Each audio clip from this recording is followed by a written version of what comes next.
دوستان چطوری؟ امیدوارم که حالتون خوب باشه. امروز اومدیم با یه چیه جدید، اومدیم اسکیموش لولی رو بگیریم.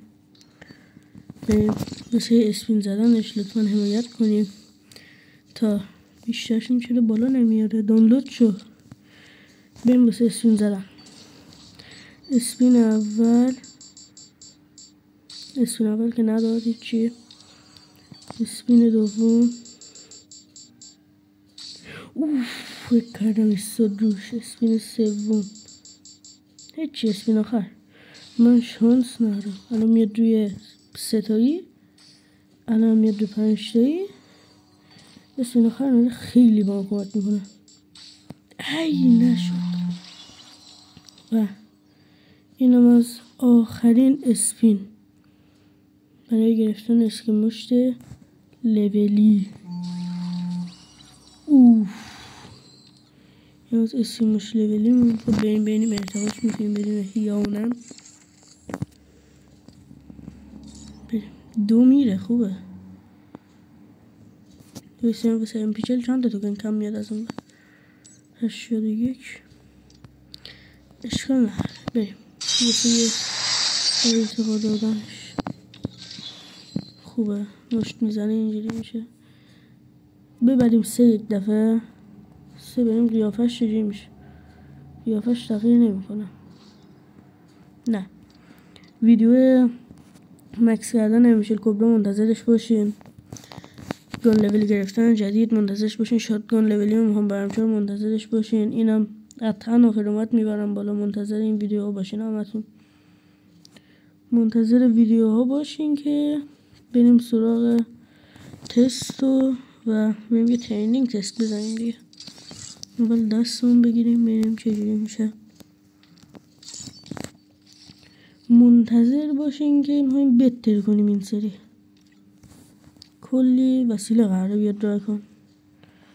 الان فکر کنم نزدیکای 6 کی دیگه جم بیاد روش.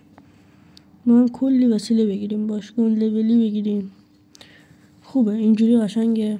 بریم به ست آبی بزنیم که خوب در بیاد و بریم یه ترینینگ. این خوبه. نه اسکیموش معلوم نیست اینجوری که یه ست آبی اینا رو دان نمی کنه. اگه واسه شما هم اینجوریه بگین چیکار کنیم خوب شه. نیم اینجا این ماسک مثلا اینو میزنیم.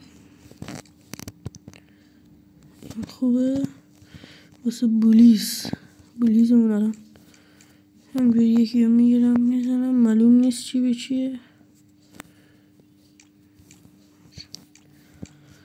بولیز فکر کنم این خوب باشه. خوبه این ست به این اسکیموش میاد. حالا بگیم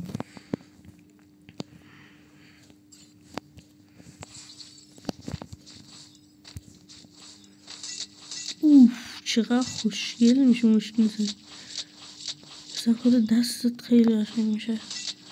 خدایی قشنگه.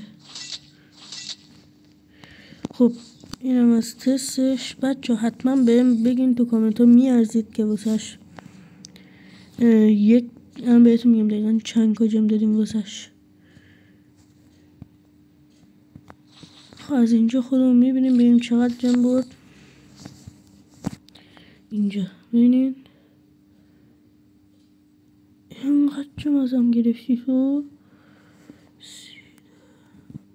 حدودا 1,500 واسه این داریم واسه اسکیموش لولی. تو 2 هم تونستیم ببریمش. اگه خوب بود تو کامنت ها بگین. اگه نه خب بازم بگین دیگه ببینیم چیکار کنیم.